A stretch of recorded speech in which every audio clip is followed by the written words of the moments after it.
हमारे बच्चे अब बिगड़ने के मार्ग में खड़े हो चुके हैं, क्योंकि ना तो शास्त्र मानते हैं और ना अपने बुजुर्गों की बात मानते, माता पिता बाबा दादा, अच्छा, और ना उनके संतों पर श्रद्धा है, क्योंकि बचपन से ऐसे सीरियल देख रहे हैं। अब आजकल सीरियल में किसी भी नौटंकी नाटक में, फिल्म में जो संत दिखाया जाता है वो ऐसा दिखाया जाता है कि ऐसा कोई पापी नहीं होगा जैसे वो पाप करते हैं। बेविचार, वो ड्रग्स वो बेचते हैं, छल कपट सब ऐसा दिखाया जाता है। तो ऐसा होता भी होगा, क्योंकि दोनों पक्ष है। अगर असली नोट है तो नकली नोट भी है, अगर नकली है तो उसका असली भी तो होगा, क्योंकि अगर असली कॉपी नहीं हुई तो नकली कॉपी कैसे हो गई। तो जब तक संतों की बात, शास्त्र की बात और पूज्य जनों की बात नए बच्चे नहीं मानेंगे तो उनको ये ज्ञान नहीं कि मेरा हित किस में है। अच्छा, मन जो है ये बेईमान, बहुत जन्मों से बेईमानी करता आ रहा है। अब नए नए बच्चे हैं, उनके सहपाठी जो हैं, चाहे वो बच्ची सहपाठी हो चाहे बालक सहपाठी हो, उनको ऐसा संग मिला है, मोबाइल का रंग और भारी कुसंग। अब उनको ये लगता है कि इंद्रियों के द्वारा मनोरंजन करना कोई खास बात नहीं, कोई पाप नहीं, कोई अपराध नहीं और शासन कोई नहीं। भाई, आप अगर बालिग हैं, आपका मन है, आप गलत कर सकते हैं। अगर कोई पूछता है तो आप कह सकते हैं सरकारी पास है, ये बात पास है, आप बालिग हैं, आप हमारे पास शासन करें, हम दोनों राजी हैं, आप क्या करोगे। अच्छा, उस समय तो राजी हो गए और तब तो है नहीं, सुख है नहीं इस विषय में। फिर जब देखा कि हम जिसके लिए राजी हुए थे वही हमारा नहीं हुआ, अब क्या करें।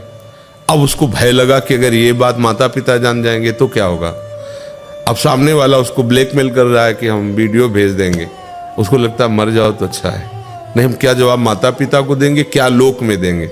और ऐसे बहुत से बच्चे अपनी जान को नष्ट कर देते हैं। उनका विवेक है नहीं, ज्ञान जागृत नहीं है और गलती हो गई है और वो सामने वाला उसकी गलती को प्रकाशित करने की धमकी देकर उसका प्रयोग कर रहा है, बहुत बुरी तरह प्रयोग कर रहा है। कई लोग प्रयोग कर रहे हैं। अब वो क्या करे, फिर से एक ही उपाय उसको नजर आता है, क्योंकि ज्ञान नहीं है ना, आत्महत्या कर ले। या वो विरोध पे उतरी तो काट के फेंक दिया, जला दिया, मार दिया। अब कैसे समझाएं बच्चों को कि आप अपने माता पिता के अनुशासन में रहिए, तो कहेंगे कि स्वतंत्रता छीनी जाती है। भला कोई भी माता पिता अपने बच्चों को, वो बहुत ही दुष्ट होगा तो बात अलग, नहीं, अपने बच्चों का शोषण नहीं करेगा। वो यही सोचेगा मेरा बच्चा सुखी रहे ना। अब हम कैसे समझाएं, आज का समय ऐसा चल गया कि हमारी बात नहीं मानी जाएगी। ये हम कहते हैं दोस्त बनाना पाप नहीं है, दोस्त बनाओ। लड़की लड़की को भी दोस्त बना सकती है, लड़के लड़की को भी दोस्त बना सकते हैं। अपने लोग पढ़े हैं, स्कूल में पढ़े हैं, बच्चे बच्चियां सब साथ खेल रहे, कबड्डी खेल, पर दुर्व्यवहार, गलत वासना तो गलत है ना। भाई, मित्रता कर लो, लेकिन मित्रता का परिणाम ये थोड़ी कि आप अपने धर्म को भूल जाओ, अपने कर्तव्य को भूल जाओ। आपका शरीर माता पिता के अनुशासन में है, आप उसको भी भूल जाओ, मनमानी स्वेच्छाचार करो, तो अब आपको पता नहीं कि सामने वाला कितना कपट रखकर आपको फंसा रहा है। ये और बढ़ेगा जब तक आप हमारी बात को समझेंगे नहीं, शास्त्र की बात को नहीं समझेंगे, अपने बुजुर्ग माता पिता की बात नहीं समझेंगे। इनसे गलत नहीं होगा। बच्चों को जब माता पिता डांटते हैं तो उनको लगता है हमारे दुश्मन है, नहीं, यही बात है, यही गलती है। अब माता पिता भी क्या करें, तुम्हारे सुख के लिए तुम्हें पैसा दे दिया, तुम्हें अच्छी जगह पढ़ा लिखा रहे, लेकिन आप अपने कर्तव्य बिगाड़ लो। छोटे छोटे बच्चे हैं, मदिरा पीते हैं, शराब पीते हैं, छोटे छोटे बच्चे हैं, गंदे आचरण करते हैं। कैसे, मतलब कैसा जीवन होगा, मरा हुआ जीवन, किस तरह का जीवन रहेगा। अब ये बातें अभी कहें तो कहेंगे तो पुराने जमाने के बाबा जी है ना, आज के नए समय को ये लोग क्या जाने, यही पुरानी वो पीटते रहते हैं कि माता पिता की मानो, धर्म मानो, ये मानो। वो तो ऐसे विरोध करेंगे ला बच्चे ला, वो सब। पर धर्मो रक्षति रक्षिता, यदि आप धर्म की रक्षा करोगे तो धर्म आपकी रक्षा कर लेगा। तो छोटे छोटे बच्चे अपनी जान दे रहे हैं। बहुत, मतलब ये कुछ खुल जाता है, कुछ नहीं खुलता, बहुत ऐसा होता है। और ये तब तक नहीं सुधरेगा जब तक हम स्वयं नहीं सुधरेंगे।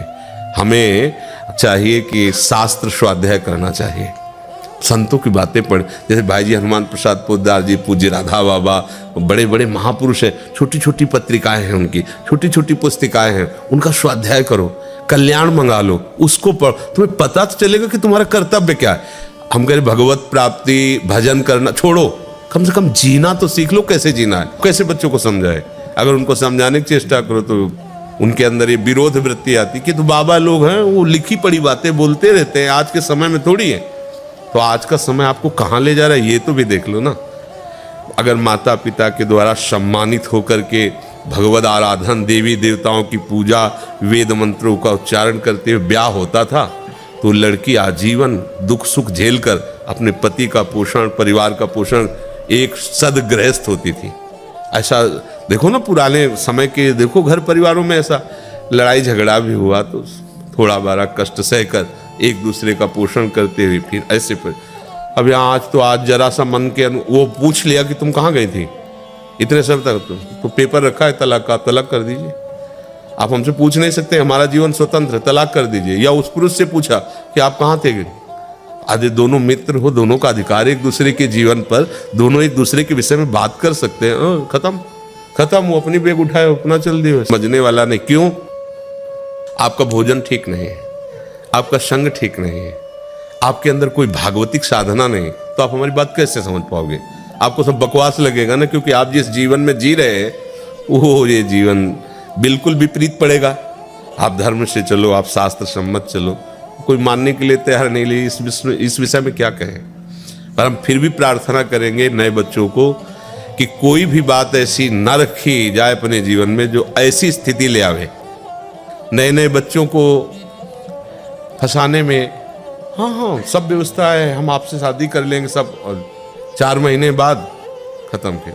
अब वो क्या करे, अब वो कुछ भी बोले, कुछ भी सोचे तो उसका फिर दूसरा रूप आ जाता है। बहुत धर्म से चलो, माता पिता के द्वारा ही जो विधान किया जाता है, मुझे लगता है शास्त्रीय विधान बहुत मंगलमय होता है, क्योंकि इसमें भगवान देवता सबका आशीर्वाद मिलता है। तुम्हें कोई मान लो दोस्त मिला है, आपको ले जा रहे, तो आप इतना नहीं समझ सकते कि क्या कर सकता है, चाहे पुरुष हो चाहे लड़की हो, क्या कर सकता है।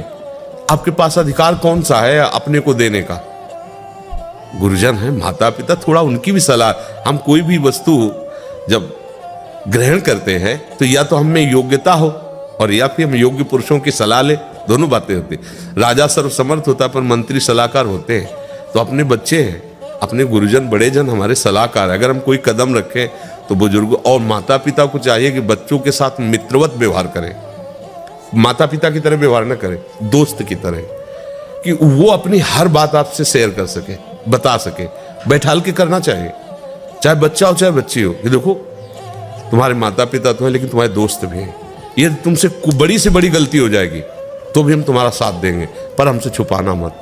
तुम जहां कहोगे, जैसे कहोगे, हम खड़े हैं वहां, पर हर बात हमारे नॉलेज में होनी चाहिए। इतना अपने बच्चे को प्यार देना। देखो अगर प्यार नहीं दोगे, शासन केवल करोगे, तो फिर बच्चे हाथ में नहीं आएंगे। उनको इतना प्यार हो कि उनको लगे कि मैं अपनी गलती अगर माता पिता से कहूंगे तो मुझे बचा लिया जाएगा। अब जैसे उसने देख लिया कि अगर ये बात माता पिता जान गए तो जिंदा मार डालेंगे, इतना भय है, और वो आदमी समाज में विख्यात कर देगा। अब क्या करें? उनको ये बच्चे हैं, बस एक ही रास्ता निकलता है कि अपने आप को खत्म कर लो। और ये घोर अज्ञान की बात है। ये जीवन ऐसे थोड़ी मिला है नष्ट करने के लिए। हाँ, इस लोक में परलोक में सदैव आनंदित रहो, ऐसे आचरण करो, ऐसे भाव से चलो। माता पिता को चाहिए कि बच्चों को छूट के साथ विवेक भी देने की चेष्टा करें, उनको ज्ञान देने की चेष्टा। एक छोटा सा बच्चा मिला तो बताया, हमारा टीचर हमको सिखाता है कि बेड स्पर्श क्या है, मतलब गंदा स्पर्श क्या है, गंदा देखना क्या है, गंदा छू। हमें अच्छा लगा, छोटे बच्चों को ज्ञान तो हो रहा है कि अगला ऐसे छू रहा है तो गलत हो रहा है, ऐसे देख रहा है तो गलत हो रहा है। ऐसे माता पिता को भी अपने बच्चों को सावधान करना चाहिए। नहीं आगे समय ऐसा आता जा रहा है कि आप तो सब देख ही रहे हैं, आप तो संसार में पेपर है, समाचार देखते ही हैं। और नए बच्चों में क्या है कि एक नवीन जीवन मिला है तो उनको मनमानी करने के लिए अच्छा लगता है। उनको लगता है हमारे मनमानी पे कोई शासन न करे, और शासन के बिना ठीक नहीं रहेगा। मनमानी तो मन तो बहुत विचित्र, कहीं भी कैसे भी फंसा देगा। अपने ऊपर कृपा करके अपने शरीर को पवित्र रखो और बच्चों को माता पिता की आज्ञा पे रहना चाहिए। अब आज कौन सा बच्चा उठ करके प्रातःकाल अपने माता पिता के पैर छूता है? कौन सा बच्चा है? लाखों में कोई होगा तो होगा, हजारों में तो हम नहीं कह सकते, लाखों में कोई ऐसा एक होगा जो उठ करके सुबह माता पिता और भगवान छूते थे। प्रातः काल उठ के रघुनाथा, मात पिता गुरु नावई माथा, ऐसे माथा रख के प्रणाम करते थे, जैसे संत को प्रणाम किया। माता पिता भगवान है, वो हमारे लिए अहित कैसे कर सकते हैं? अगर कोई ऐसा कुछ है तो वो तो पशु है, राक्षस है, जो ये भी ज्ञान नहीं कि हमारे पुत्र हमारे बच्चे हमारे द्वारा पोषित हैं, उनके साथ हम दुर्व्यवहार न करें, वो तो पशु है, राक्षस है। अगर कोई भी मनुष्य अपने बच्चों के साथ कैसे ऐसा, तो पुत्रों को चाहिए, बच्चों को चाहिए कि माता पिता से तो अपनी बात बता दें। अगर माता पिता को बात बताए होती और माता पिता उसको संभालने की चेष्टा, तो आत्महत्या के लिए नहीं होता, क्योंकि उसे एक आश्रय तो मिल जाता है ना। कुछ माता पिता ऐसे हैं कि हमने लाखों रुपया तुम्हारी पढ़ाई में लगा, तुम फेल कैसे हो गए, मतलब तुम पढ़ाई में कमजोरी कर, ऐसा नहीं कहना चाहिए। कोई बात नहीं, तुम्हारा प्रयास था ना, अगली बार और अच्छा प्रयास करो। अब आपने तो प्रेशर डाल दिया कि इतने पैसा खर्चा किए, तुम्हें पता है कैसे कर, तुम तो बस फेल होके चल। अब मित्रों के सामने जो वो उपहास कि फेल हो गया, माता पिता घर से निराश। अब छोटा सा बच्चा, इतनी बुद्धि है, अभी वो सोचा इससे अच्छा मर जाओ।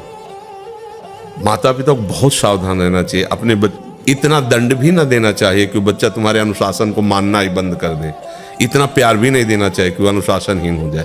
संभाल करके, बच्चे हैं ना, तो इसलिए हम आपसे प्रार्थना करते हैं कि आप नए बच्चे बहुत सावधान रहिए। आपको नष्ट करने के लिए कोई आपका दोस्त बन सकता है, कोई आपका प्राण प्यारा बन सकता है, लेकिन वो प्राण प्यारा नहीं होगा। जो हमें धर्म से भ्रष्ट कर दे वो हमारा मित्र नहीं होगा, वो हमारा मित्र नहीं होगा।